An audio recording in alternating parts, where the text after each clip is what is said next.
विद्यार्थियों, पिछले वीडियो में हमने व्यवस्थापिका के कार्यों के बारे में चर्चा की थी।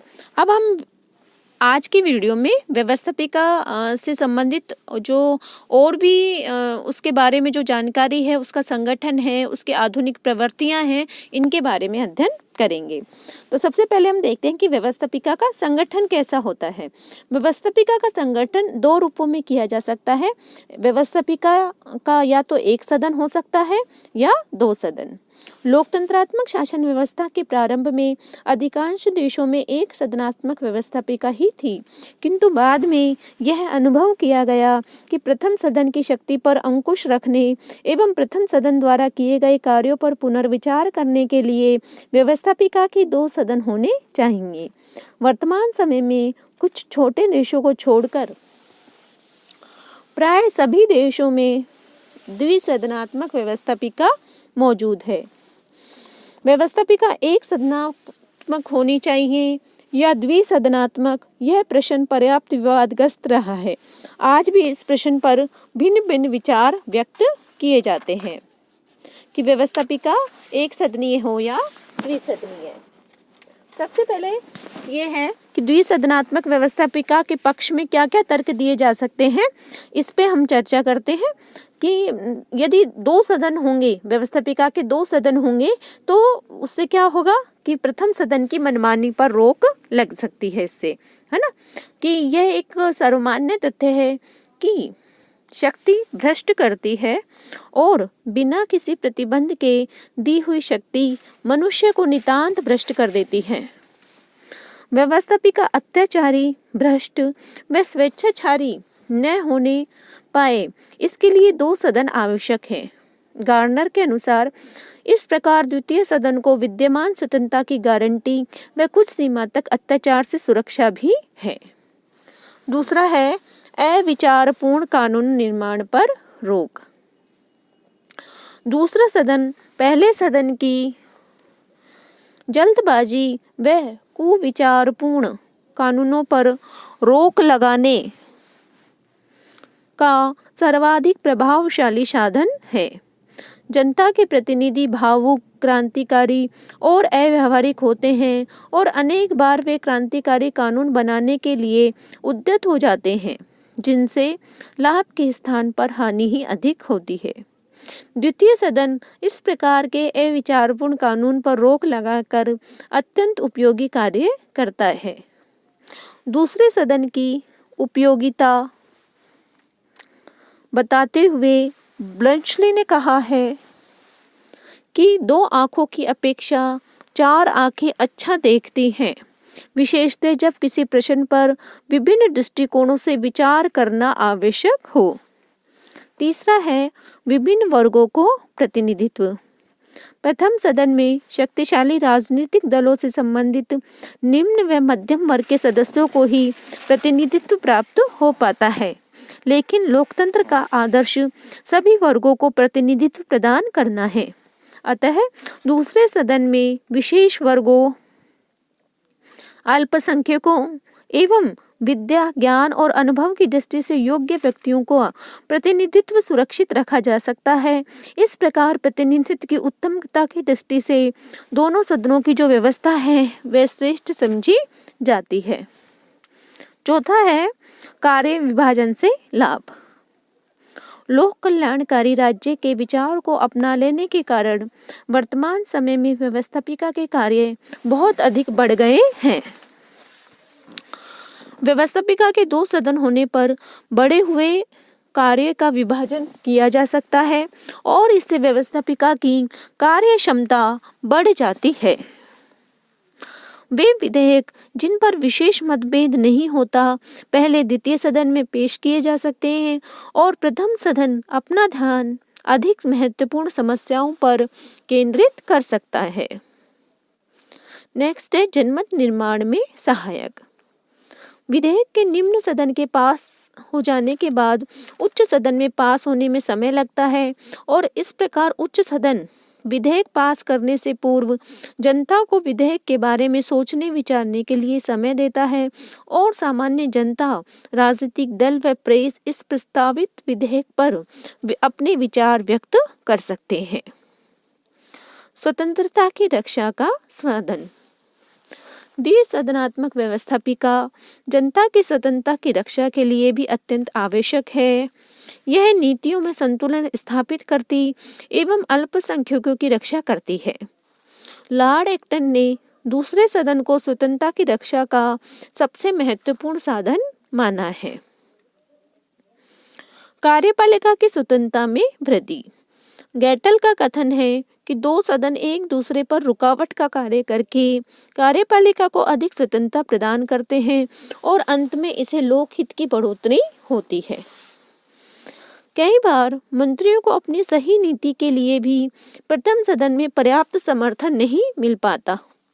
ऐसी परिस्थिति में यदि उन्हें द्वितीय सदन में पर्याप्त समर्थन मिल जाए तो उनकी स्थिति काफी मजबूत हो जाती है। अनुभवी लोगों का सदन। इंग्लैंड, अमेरिका, भारत, कनाडा आदि देशों के उच्च सदनों पर दृष्टि डाली जाए तो यह स्पष्ट होता है कि इन देशों के उच्च सदनों के सदस्य राजनीतिक दृष्टि से बहुत अधिक अनुभवी होते हैं। ये अनुभवी व्यक्ति राजनीति में परिपक्वता, गंभीरता और आवश्यक अनुदारता का प्रवेश कराते हैं तथा देश को अपने अनुभव से लाभान्वित करते हैं। इन अनुभवी व्यक्तियों की सेवाएं प्राप्त करने का अवसर द्वितीय सदन के पक्ष में एक प्रभावशाली तर्क है। संघ राज्यों के लिए आवश्यक। एक संघ राज्य में जो विभिन्न इकाइयां होती हैं उनमें क्षेत्र और जनसंख्या की दृष्टि से बहुत अधिक अंतर होता है। ऐसी परिस्थिति में द्विसदनात्मक व्यवस्थापिका के द्वारा प्रथम सदन में जनसंख्या के आधार पर और दूसरे सदन में इकाइयों की समानता के आधार पर प्रतिनिधित्व प्रदान किया जा सकता है। इस प्रकार संघ राज्य की विभिन्न इकाइयों को संतुष्ट रखा जा सकता है और छोटी इकाइयों के हितों की रक्षा संभव होती है। ऐतिहासिक अनुभव। इसके अतिरिक्त ऐतिहासिक अनुभव भी दूसरे सदन के पक्ष में है। इंग्लैंड में गृह युद्ध के पश्चात क्रोमवेल के समय 1549 से 60 और अमेरिका में 1777 से 87 तक व्यवस्थापिका का एक ही सदन था। फ्रांस में भी कुछ समय के लिए एक सदनीय विधानमंडल को अपनाया गया, किंतु इन सभी देशों में एक सदनीय विधानमंडल का प्रयोग असफल रहा और इस कारण आज एक सदनीय विधानमंडल की कोई बात नहीं करता। द्विसदनात्मक व्यवस्थापिका के विपक्ष में क्या तर्क हो सकते हैं, अब इसके बारे में हम देखते हैं। इसके बारे में सबसे पहला तर्क यह दिया जाता है कि द्वितीय सदन जो है वो अलोकतंत्रात्मक है। ऐसा माना जाता है कि प्रभुसत्ता अविभाज्य होती है और लोकतंत्र का यह आधारभूत सिद्धांत है कि प्रभुसत्ता जनता में निवास करती है। इसलिए यह कहा जाता है कि सर्वसाधारण जनता द्वारा निर्वाचित एक सदन ही सर्वसाधारण जनता की इच्छा का प्रतिनिधित्व कर सकता है, दूसरा नहीं। रूढ़िवादिता का गढ़।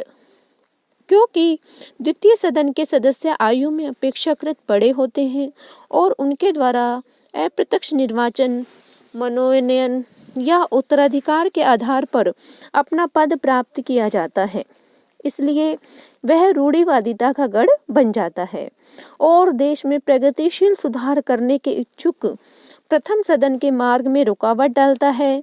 द्वितीय सदन के आलोचकों का विचार है कि ऐसे रूढ़िवादी और निःस्वार्थों वाले तत्वों को प्रतिनिधित्व देने का परिणाम देश का अहित ही होता है। अपव्यय। द्विसदनात्मक प्रणाली के अंतर्गत प्रत्येक विधेयक पर दो बार विचार होता है, जिसका अर्थ है कि समय की क्षति और राजकोष पर अनावश्यक बोझ। जब एक सदन द्वारा ही व्यवस्थापन कार्य संपन्न हो सकता है तो दूसरे सदन का अस्तित्व ही स्पष्ट ही धन का अपव्यय है। नेक्स्ट है संगठन की समस्या। दूसरे सदन का इस कारण भी विरोध किया जाता है कि द्वितीय सदन के संगठन के विषय में कोई भी एक मत नहीं है और संगठन के संबंध में असहमति स्वतः ही इसके विरुद्ध एक तर्क है। व्यवहार में दोनों सदनों की व्यवस्था वाले सभी देशों में यह समस्या उत्पन्न हुई है। जैसे इंग्लैंड के हाउस ऑफ लॉर्ड को सदैव असंगत कहा जाता है, क्योंकि वह कुलीनमर को छोड़कर अन्य किसी का प्रतिनिधित्व नहीं करता है। कनाडा में उच्च सदन के सदस्यों को मनोनीत करने की पद्धति अपनाई जाती है, लेकिन इसके विरुद्ध भी गंभीर आपत्ति प्रकट की जाती है। अप्रत्यक्ष निर्वाचन अनेक बार भ्रष्टाचार का कारण बन जाता है। यदि प्रत्यक्ष निर्वाचन के आधार पर दूसरे सदन का निर्माण किया जाए तो पहले सदन का ही दूसरा रूप हो जाएगा।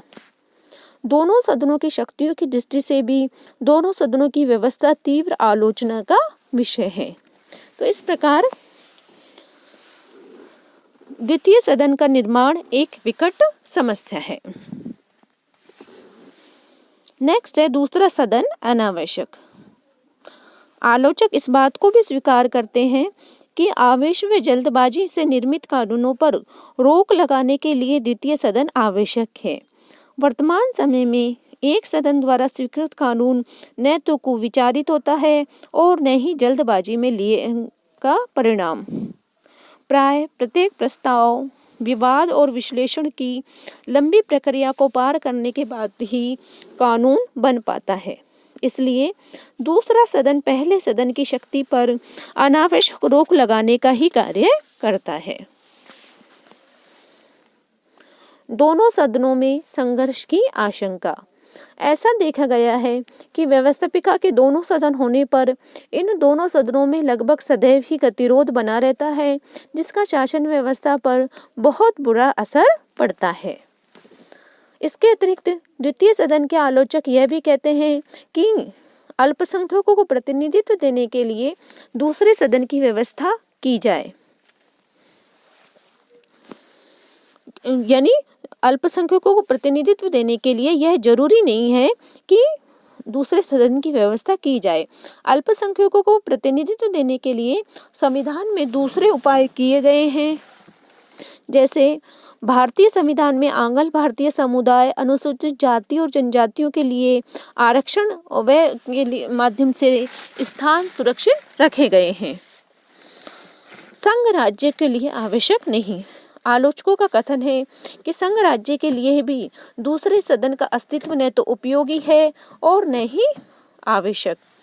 व्यवहार में यह देखा गया है कि दूसरे सदन के सदस्य इकाइयों का प्रतिनिधित्व करने के बजाय उन राजनीतिक दलों का ही प्रतिनिधित्व करते हैं जिनकी सहायता से वे निर्वाचित होते हैं। दलीय अनुशासन के कारण भी ऐसा करना आवश्यक हो जाता है। तो इस प्रकार दोनों सदनों की व्यवस्थापिका की आलोचना करते हुए भी वर्तमान समय में प्रतिनिधित्वात्मक लोकतंत्र के लिए द्विसदनात्मक विधानमंडल नितांत आवश्यक माना जाता है। और यदि दूसरा सदन पूरी जागरूकता के साथ प्रथम सदन द्वारा पारित किए गए विधेयकों पर पुनर्विचार करे तो लोकप्रिय सदन की जल्दबाजी और मनमानी पर उपयोगी एवं आवश्यक प्रतिबंध लगा सकता है। इसके अतिरिक्त विभिन्न वर्गों को प्रतिनिधित्व दिए जाने पर कानून निर्माण का कार्य अधिक पूर्णता के साथ किए जाने की आशा की जा सकती है। यही कारण है कि केवल कुछ छोटे राज्यों को छोड़कर शेष सभी राज्यों में द्विसदनात्मक व्यवस्था अपनाई गई है। लेकिन इसके साथ ही द्वितीय सदन का अस्तित्व उसी समय उपयोगी हो सकता है जब वह विधेयकों पर स्वतंत्र रूप से विचार करे। वर्तमान समय में इस बात को लगभग सभी व्यक्ति स्वीकार करते हैं कि द्वितीय सदन की शक्तियां लोकप्रिय सदन से कम होनी चाहिए। कानून निर्माण के संबंध में अंतिम निर्णय की शक्ति लोकप्रिय सदन के हाथों में ही रहनी चाहिए। तो इस प्रकार हमने व्यवस्थापिका के दूसरे सदन के पक्ष विपक्ष की चर्चा की।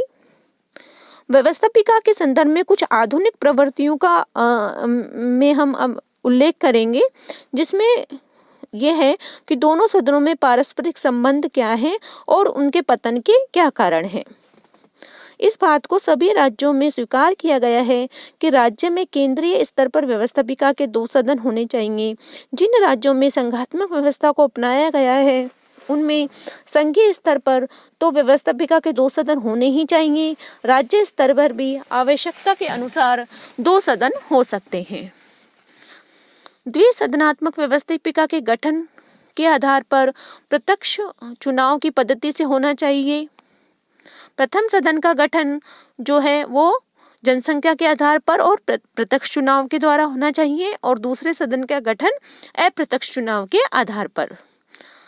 और इस बात का वो भी सभी स्वीकार करते हैं कि व्यवस्थापिका के 2 सदन होने पर प्रथम सदन को कानून निर्माण तथा समस्त राज्य व्यवस्था में मुख्य भूमिका प्राप्त होनी चाहिए। दूसरे सदन को प्रथम सदन की सहायक स्थिति प्राप्त होनी चाहिए। द्वितीय सदन को रुकावट डालने और विलंब करने की शक्ति प्राप्त हो सकती है, लेकिन अंतिम रूप से निर्णय की शक्ति प्रथम सदन को ही प्राप्त होनी चाहिए। इस प्रसंग में भी एकमात्र अपवाद अमेरिकी कांग्रेस है, जिसे प्रथम सदन की तुलना में द्वितीय सदन को अधिक महत्वपूर्ण स्थिति प्राप्त है। व्यवस्थापिका के संबंध में जो आधुनिक प्रवृत्तियां हैं वो 2 हैं, प्रदत्त व्यवस्थापन और व्यवस्थापिका की शक्ति का पतन या अवनति। वस्तुतः शासन के अंगों के संबंध में सबसे अधिक महत्वपूर्ण प्रवृत्ति व्यवस्थापिका की शक्तियों का पतन और कार्यपालिका की शक्तियों में बहुत अधिक वृद्धि है। अब हम देखते हैं कि व्यवस्थापिका के जो पतन के क्या कारण हैं, है ना। ऐसी कौन कौन सी बातें हैं जिनसे कि व्यवस्थापिका का पतन हो रहा है। तो इसमें हम ये देखते हैं, सबसे पहली बात जो हम देखते हैं उसको चर्चा करते हैं तो कार्यपालिका के कार्यों में अभूतपूर्व वृद्धि होना भी व्यवस्थापिका के कार्यों का पतन का एक कारण है ना। वर्तमान समय में आर्थिक नियोजन व योजनाओं का संचालन कार्यपालिका का प्रमुख दायित्व बन गया है। आधुनिक समय में लगभग अधिकांश विधेयक संसदीय शासन व्यवस्थाओं में प्रत्यक्ष रूप से, आदेशात्मक शासन प्रणालियों में अप्रत्यक्ष रूप से कार्यपालिका के द्वारा ही प्रस्तुत किए जाते हैं। प्रदत्त व्यवस्थापन की प्रथा। प्रदत्त व्यवस्थापन के विकास के कारण कार्यपालिका द्वारा आंशिक रूप से नियम निर्माण की शक्ति का प्रयोग करना भी इस बात की पुष्टि है कि विधानमंडल सारे कानून या कम से कम सभी महत्वपूर्ण कानून बनाने का कार्य भी नहीं करते हैं। अब व्यवहार में कार्यपालिका ही अनेक कानून प्रदत्त व्यवस्थापन की प्रथा के अंतर्गत बनाने लगी है। इस प्रकार प्रदत्त व्यवस्थापन के कारण कानून निर्माण का कार्य का एक भाग, संभवतः एक बड़ा भाग, व्यवस्थापिका के हाथ से निकलकर कार्यपालिका के हाथ में चला गया है। रेडियो और टेलीविजन संचार के इन साधनों के विकास ने कार्यपालिका अध्यक्ष को जनता के सामने लाकर खड़ा कर दिया है। अब कार्यपालिका संसद की परवाह किए बिना सीधा जनसंपर्क व जनता से आमना सामना कर सकती है। फ्रांस के राष्ट्रपति डिगोल, अमेरिकी राष्ट्रपति निक्सन, भारतीय प्रधानमंत्री इंदिरा गांधी ने अपने कार्यकारण से बताया कि टेलीविजन आदि साधनों का उपयोग कर जनमत को अपने पक्ष में किया। इसके अतिरिक्त विशेषज्ञों की परिषद जो समितियों का विकास हो रहा है ना। अगर जो आजकल जो विधेयकों का प्रारूप तैयार करने से लेकर समिति स्तर तक विशेषज्ञों की सलाह ली जाती है और उसके बाद संबंधी विषय पर विधानमंडल में अनुमोदन के लिए प्रस्तुत किया जाता है। अगर विधायक उस पर प्रश्न करते हैं या उसमें संशोधन प्रस्तुत करते हैं तो यह कहकर हताश कर दिया जाता है कि इस पर विशेषज्ञों, सलाहकारों, संबंधित विभागों के द्वारा बारीकी से विचार और छानबीन की जा चुकी है। ऐसी स्थिति में व्यवस्थापिका के पास उसे स्वीकार करने के अतिरिक्त कोई मार्ग शेष नहीं रहता। विशेषज्ञों की ये परिषदें विभिन्न कार्यपालिका के विभागों से ही जुड़ी रहती हैं।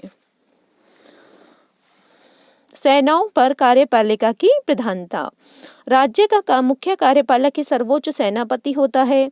देश की सैन्य शक्ति के संचालन में वह करीब पूर्ण स्वतंत्र होता है। इस कार्य में व्यवस्थापिका कुछ कर ही नहीं सकती। अतः युद्ध या सैनिक संकटों व मुठभेड़ में कार्यपालिका सर्वसर्वे हो जाती है। ऐसी परिस्थितियों में तुरंत निर्णय की आवश्यकता होती है। वैदेशिक संबंधों की प्रधानता। ऐसा कहा जाता है कि जो वैदेशिक संबंधों में मामलों में जो देश उलझता जा रहा है तो कार्यपालिका की शक्ति में वृद्धि हो रही है। विदेशी संबंधों के संचालन का कार्य अपनी प्रकृति से ही ऐसा है जिसमें व्यवस्थापिकाएं यदाकथा ही अपनी महत्वपूर्ण भूमिका निभा सकती हैं। कल्याणकारी राज्य का उदय। अब राज्य कल्याणकारी बन गए हैं और जनता के लिए सब सुविधाएं उपलब्ध कराना सरकारों का ही कार्य बन गया है। जनता को हर चीज तुरंत व सही समय पर मिल सके, इसकी व्यवस्था पर कार्यपालिका को ही करनी होती है। इससे कार्यपालिका का कार्य विस्तृत हो गया है। बड़े बड़े अनुशासित दलों का विकास से हो भी व्यवस्थापिका के पतन का कारण है। व्यवस्थापिका जो है दल व्यवस्थापिका की शक्ति को कार्यपालिका ने सही अर्थों में राजनीतिक दलों के माध्यम से ही छीना है। दलों के समर्थन का आधार कार्यपालिका व्यवस्थापिका से सब कुछ करा लेती है। इसी कारण संसदीय प्रणाली प्रधानमंत्री प्रणाली में परिवर्तित होती जा रही है। व्यवस्थापिका में साधारण योग्यता के व्यक्तियों की भरमार होती है, जबकि कार्यपालिका में विशेषज्ञ होते हैं, है ना। और ये कम योग्य व्यक्ति अपने कार्यों और आचरण से व्यवस्थापिका की गरिमा को कम करते हैं। तो इस कारण जो है इसकी जो है शक्तियों का पतन हो रहा है ना। कैसे कि व्यवस्थापिका के सदस्य सामान्य प्रत्यक्ष निर्वाचन के आधार पर चुने जाते हैं तथा अधिक योग्यता वाले व्यक्ति चुनावों के पछड़े में नहीं पड़ना चाहते। अतः अपेक्षाकृत कम योग्यता वाले व्यक्ति और पेशेवर राजनीतिज्ञ बहुत बड़ी संख्या में व्यवस्थापिका में चुनकर आ जाते हैं और ये कम योग्य व्यक्ति अपने कार्यों और आचरण से व्यवस्थापिका की गरिमा को कम करते हैं। और नेक्स्ट है व्यवस्थापिका पर मंत्रिमंडल का हावी होना। संसदीय व्यवस्था में मंत्रिमंडल का निर्माण व्यवस्थापिका में से होता है और यह कहने के लिए व्यवस्थापिका के प्रति उत्तरदायी है, किंतु व्यवहार में अपने बहुमत बल पर और तथा दलीय अनुशासन के नाम पर सत्तारूढ़ मंत्रिमंडल व्यवस्थापिका पर हावी रहता है। वर्तमान समय में व्यवस्थापिका द्वारा अविश्वास का प्रस्ताव पास कर कार्यपालिका यानी मंत्रिमंडल को पदच्युत करने की शक्ति का प्रयोग तो कम ही होता है। इसकी तुलना में मंत्रिपरिषद द्वारा व्यवस्थापिका को लोकप्रिय सदन को विघटित करने की शक्ति का अधिक प्रयोग किया जाता है। इस स्थिति के कारण व्यवस्थापिका पर मंत्रिमंडल का नियंत्रण स्थापित हो गया है। व्यवस्थापिका की अवनति का यह तथ्य केवल संसदीय व्यवस्था में ही है।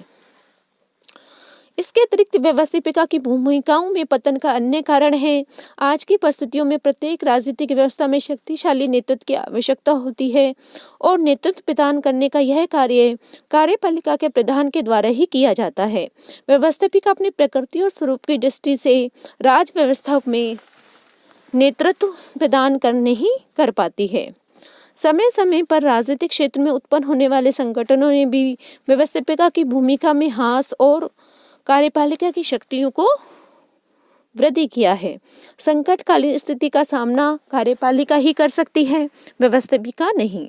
अतः प्रत्येक संकट कार्यपालिका को कुछ अतिरिक्त शक्तियां और व्यवस्थापिका की भूमिका को सीमित कर देता है। व्यवस्थापिका की अवनति की यह स्थिति संसदीय व्यवस्थाओं में अधिक है और आदेशात्मक व्यवस्थाओं में अपेक्षाकृत कम। फिर भी विश्व के लगभग सभी राज्यों में कम या अधिक रूप में यह बात देखी जा रही है ना। व्यवस्थापिकाओं की अवनति का आशय यह नहीं लिया जाना चाहिए कि व्यवस्थापिका ने अपना महत्व खो दिया है। लोकतांत्रिक राज्य व्यवस्थाओं में उनके लिए कोई सारपूर्ण भूमिका शेष नहीं है। व्यवस्थापिका आज भी लोकतांत्रिक राज्य व्यवस्था का केंद्र बिंदु है और बनी रहेगी। धन्यवाद।